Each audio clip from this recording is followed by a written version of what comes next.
Hi guys, welcome back to StarrSoap's channel. How are you today? I'm doing good. Today I'm doing extra good. Can you tell why? That's right, I'm married. I am now CrystalStarrAnderson. I got to marry my wonderful Big B on the 5th of May in 2016 this year. Squee!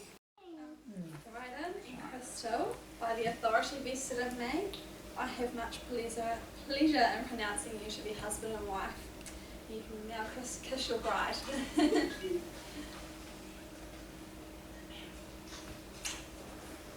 So without further ado, I'd like to get started on this wedding honeymoon vlog.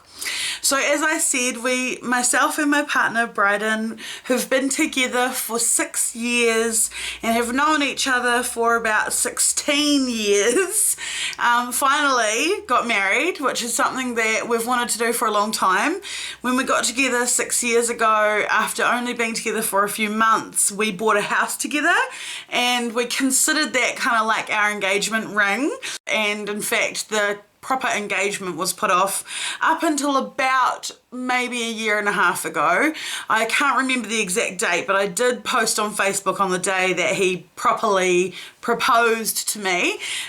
Big B got a ring when we were visiting in Wellington. It's silver and amethyst, my engagement ring, which I've shown you in another video, so you would have seen it if you're a regular watcher of the StarrSoaps channel. And he proposed to me in Alexis's bedroom in front of the kids, and it was really sweet, and I of course said yes. So we were officially engaged for over a year, not quite 2 years, and then this year, after we had been thinking and planning about a wedding, writing things down, saving money, I kind of suddenly realised that I had only saved about half of the amount of money that I wanted, is what I'm trying to say. I wanted too big of a wedding. It was going to be too expensive and it just wasn't going to happen if I kept on thinking that way. I was going to keep putting it off and we probably never would have saved enough money. So I decided to bite the bullet, and in February, I'd say, of this year, I made the call, even though Big B wasn't really that keen at first, to just get married in the registry office for the very cheapest possible way we could do it and spend the money we'd been saving on a big, beautiful honeymoon in Bali. So that's what we did. So it was a really, really lovely day, and the next day that night we had Granny come back to the house and stay overnight, because Granny was going to stay here in the house for the next week while we were on honeymoon, making sure the kids would get to school and various things they have to get to. So she came and stayed here rather than the kids going into New Plymouth and staying with her, because we live really close to their schools and their kindergarten. And she stayed overnight, and the next morning we packed all our bags and got all ready, and at midday we flew from New Plymouth to Auckland, and then that evening flew from Auckland first to Kuala Lumpur, and then from Kuala Lumpur to Bali. Para kami terhormat, ini adalah pengumuman khusus mengambil baju keluar dari pesawat adalah suatu kesalahan besar menurut Undang-Undang Republik Indonesia. So that sounds a little bit weird, I know. Oh, actually, sorry, a little stop off in Gold Coast, Australia first, and then Kuala Lumpur, and then Bali. But it was the cheaper way to go, to fly further and then come back again, so that was just the way it worked out. So when we got to Bali, when we first arrived, we were super hot and just wanted to go really and have a shower and jump in the pool after all that travel. So we got to the hotel and we discovered that we had not packed towels. And they give you towels obviously at the hotel, but that's only for your use in your room, not to take to the pool. So the first thing we had to do was go looking for a shopping centre or a shop that sold towels. So that was really funny. We went out for a walk, which was super hot, super distressing almost. Like, I felt myself actually having kind of an anxiety attack about the whole thing. When we got back to the hotel, I was just like to calm down a little bit, but it was just so busy, so many people on the streets, bikes, cars, people, dogs, noise, just so much going on, and people constantly trying to sell you things quite aggressively, and you have to basically you can't even make eye contact with them. And we were hunting for a towel shop, and we were also looking for a money exchange. So after we found towels, we actually ended up getting in a cold air-conditioned taxi and going to the Matahari shopping centre.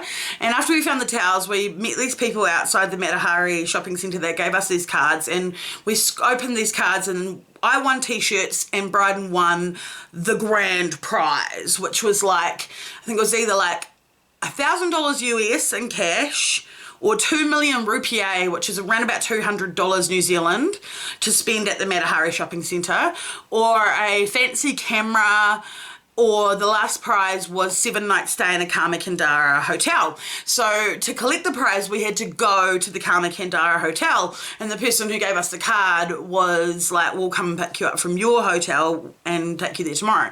So can you smell a scam? For me personally, my heart's really big, and I was like feeling for the guy who gave me the card in the first place, who told me his story. He was telling me about how he has to get a job, he has to support his family. It was heartwarming, and I thought, I'm going to do this so I can help this guy, right?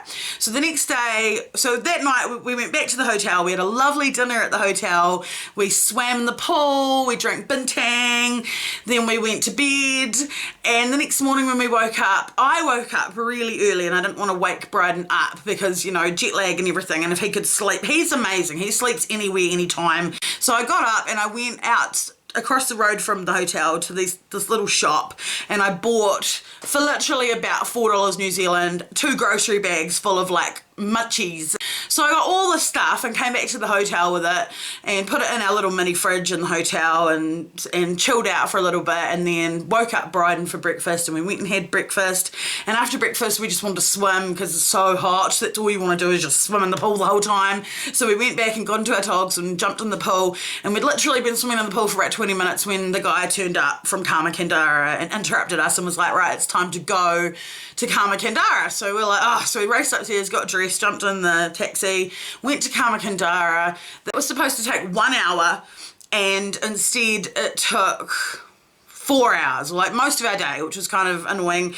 But we did meet this hilarious Irish guy, and it turned out it was basically like a timeshare, which he would hate me for telling you, but that's basically what it was. So anyway, we were with him for most of the day. I ate star fruit in a nice little fruit salad, and it was delicious, kind of like a cross between a grape and an apple. And of course, shaped like little pieces of like little stars, and it was just so cool. So I was pretty happy with that. And he shouted us drinks all day and took us looking around the resorts, and we looked at all these different places. And then we got in a car. So the guy who drove us back from Kamakandara to our hotel, Bakungsari, was this really neat guy called G'day. And that was really his name, Gede, G'day. And you said it like that, G'day. So he was sort of like, they all assume we're Australians. So they're immediately like, oh, G'day, mate. And we correct them that we're New Zealanders, and they immediately say, oh, kia ora. So that's kind of cool. They've sussed that out. So we started chatting to him, and he actually spoke really good English, and that was such a nice feeling.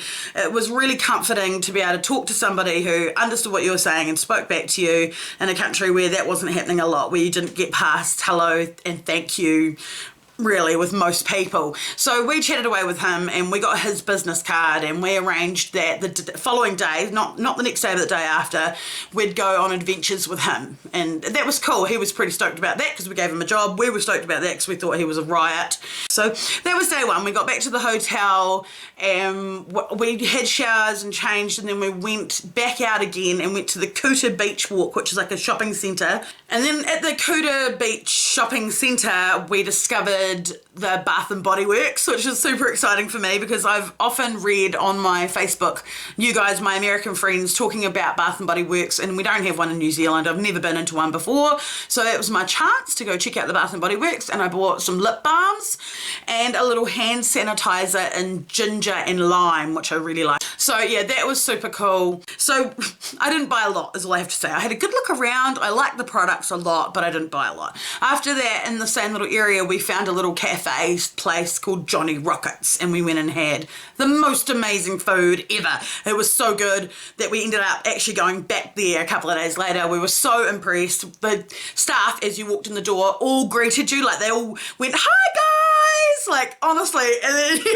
you're like, we're not celebrities, like it was just really, really cool, really funky little place, American diner. So that was kind of like my little mini America experience that I had in Bali, was at the Kuta Beach Walk. After we came out from eating at Johnny Rockets, we was literally on Kuta Beach. So I just said to Bryden, he didn't want to, but I'm like, come on, let's walk on the beach. We have to go and walk on Kuta Beach. He didn't want to because A, it's super, super hot, B, it's very crowded, lots of people, and C, it's an attack at all times from all places to buy.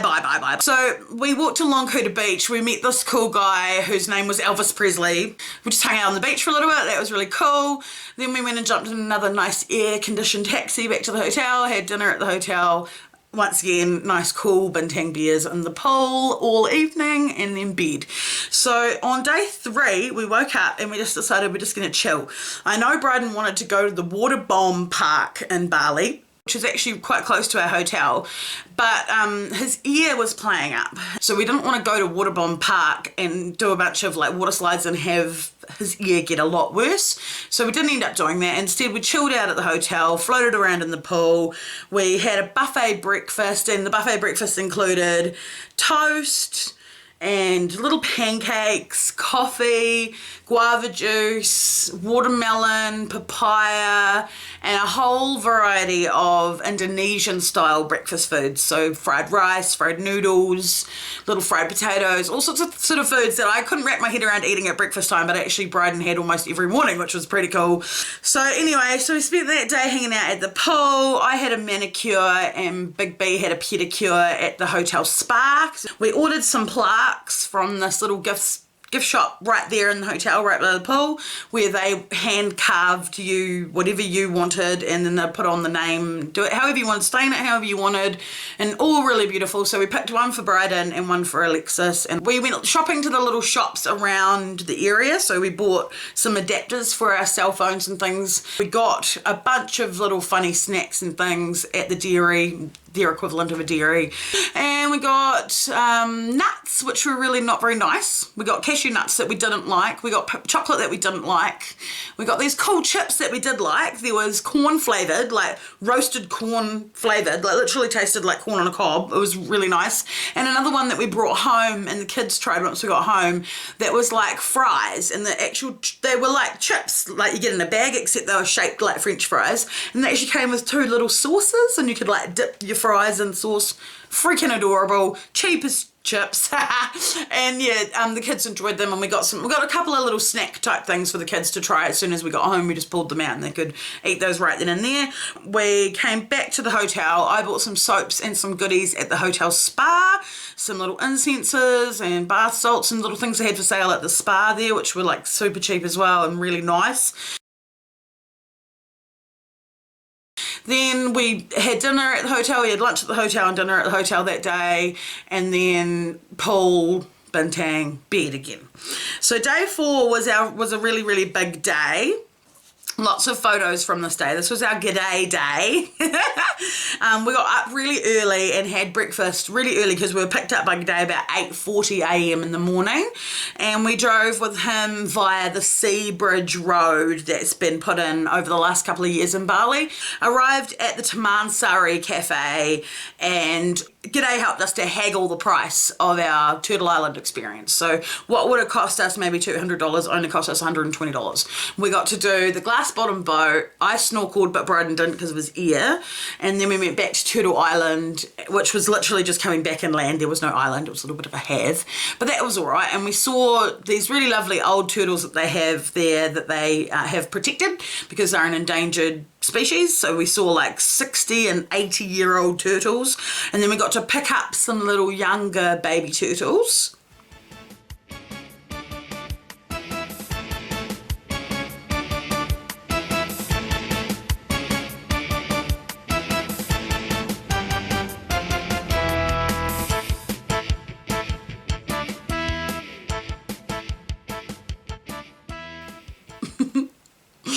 And then we both handled a snake. I did it first. Woo!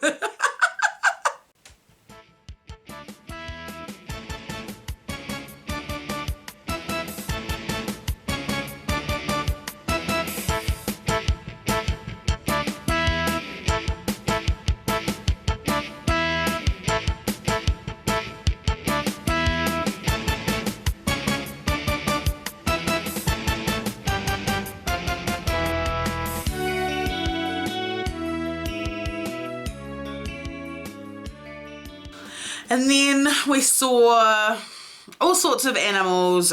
And as you can see, we also did the Dr. Fish, which is where you put your feet into this tank with these little fish and they nibble at all of the old dead skin, and when you take your feet out, they're like brand new. Your skin feels brand new, like baby soft skin.